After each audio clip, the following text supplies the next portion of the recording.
So this is why we encourage Buddhist songs for your Dhamma Sunday school. Okay. How do you start? Do you have a formal class for singing yet? Yes, you have? Oh, then that means no need to share with you this one. But anyway, I just run through with you. You can start, if the older children, the teens, are a bit reluctant, we find from our experience, because I also teach Sunday school in BUBS, under Taman Buddhist Society. And we find that teenagers are more shy than younger children.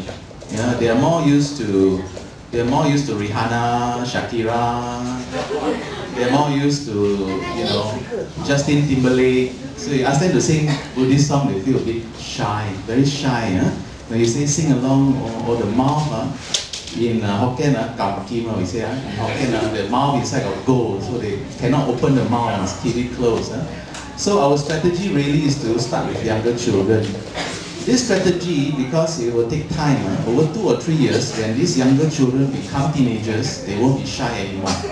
So it's a kind of a long-term vision when you start with the younger children. We find that 6, 7-year-old, 8-year-old, no problem, they can sing, they can participate very well. So by the time you build up over a few years, you find that your teenagers will be the ones. You might even write their own songs and become very active. So you start that way. 20 to 30 minutes per lesson if you have a special lesson. What we do in BUBS is we have an alternate week.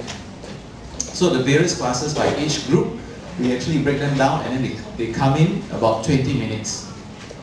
And then we don't see them for 2 weeks. So what happens is that every 2 weeks we will see, because we have quite a few classes. So this week we'll have an A group, next week we have a B group, and so on. So we rotate it so that we can cover. 20 minutes of singing is quite enough. Teachers will get quite thirsty, so will the kids. Alright? We had tried last year to do 1.5 hours. I would suggest, brother and sister, organizing committee, don't try that at home.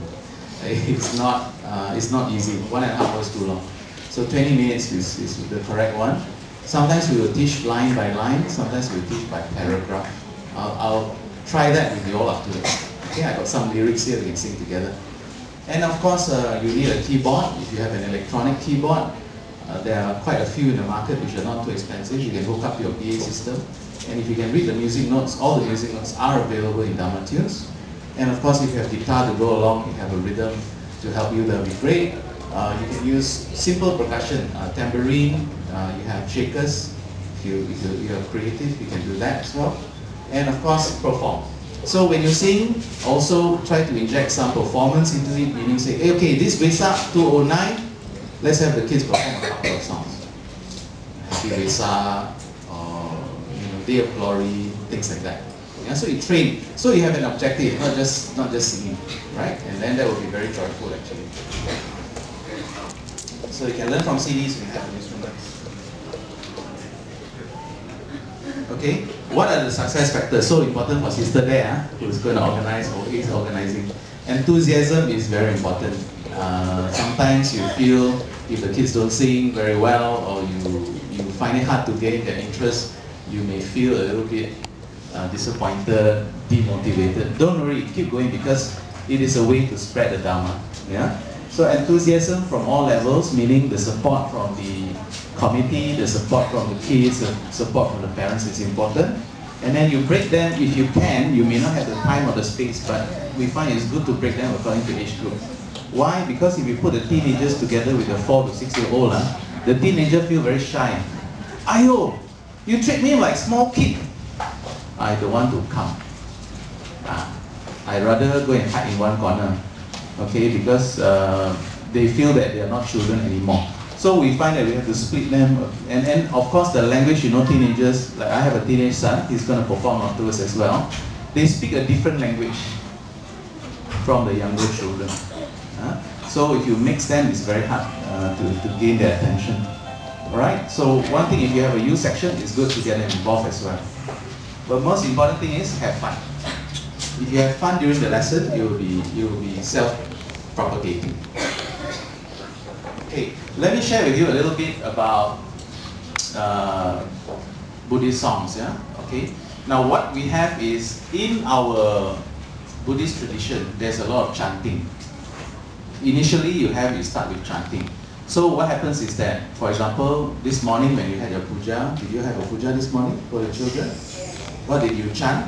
What was the first thing that you chanted? Namo Tassa. Okay, we're going to sing that afterwards.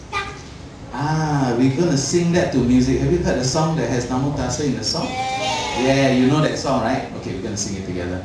So what happens is that from chanting, you also have gathas, which is a sung chant, like Jaya Mangala Gatha, very famous.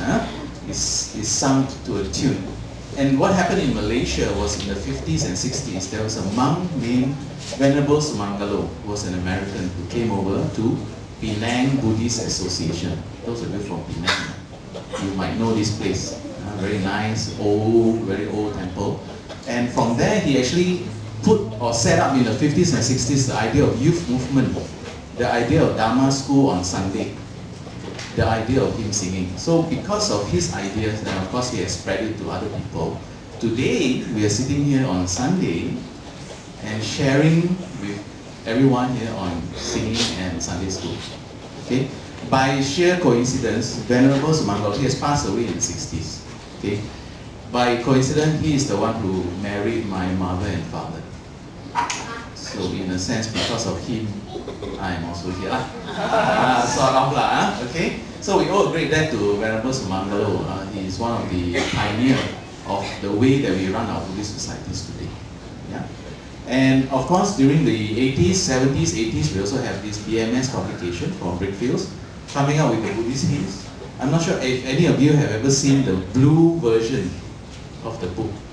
Those of you as old as me, probably have old copy, but most of you have seen the pink copy, all right, of Buddhist hymns. Then, of course, you have in the 80s, Dato' Victor Wee and his team, Wayfarers, they have come out with all this wonderful Wayfarer CD. That's only one, I think they have a series of 5 or 6 of those CDs. And of course, mainstream Buddhist music came on board immediately. I'm sure some of you have got the CD, starting with the chant of Metta. Yeah, people certainly opened the musical world to Buddhist music. And then i.gemz, more contemporary, came out. And then of course Daniel Yo and D-Kids came out with certain songs. So I'm sure you have the CDs and we're going to sing some songs from there afterwards. Yeah? And today, what we have is, we can get it to load. Yes. Dharma Tunes Volume 1. This represents an effort of about 9 months which we undertook in 2007. And the book was launched on Merdeka Day last year at Mahakaruna Buddhist Society in Subang 2. And because it was Merdeka Day, we actually all stood up and sang Negaraku to start the event. Okay, we have full music notation for 33 songs in the book. We have our core Buddhist teachings in the book and of course a CD. I'll just share with you some very quickly some features of the book just for the parents and the committee here. Okay, we have a getting started section that you can refer to get started with Buddhist singing. We have a song index which, if you have a Dhamma class or you have a sharing session, and today you're going to talk about meditation, you refer to the song index and you can actually pick up, you know, today we're going to sing breathing in, breathing out, and it's related to that topic. Okay, so for each of the 33 songs we have actually, for example, Birth of Buddha, we say, okay, Triple Gem, Buddha, Dhamma, and so on. And of course, Brahma, my heart, 4 Brahma Vihara. So you can choose the songs according to the topic that you are going to talk about today to your Dhamma class. And then sing 1 or 2 of the songs related, so that the idea also not just through words and textbook or discussion, but also through song will go into the hearts of your student. Yeah? And of course, we have these traditional lyrics and guitar chords. When we first came out with the book, we said, why don't we just do full music notation? We tried it on some people who don't read music. I personally don't really read music myself, but I'm more or less the project manager to put all the things together. What I can do is play along to the guitar chords, yeah? Okay? So we said, fine, we must have 2 sections. One section is for the people who don't read music, and so they can still sing along. If you look at the music notation, there are notations that tell you go back, go again, go second round. When we try on normal people who don't read music, they can't manage. So what we do is we have 2 sections.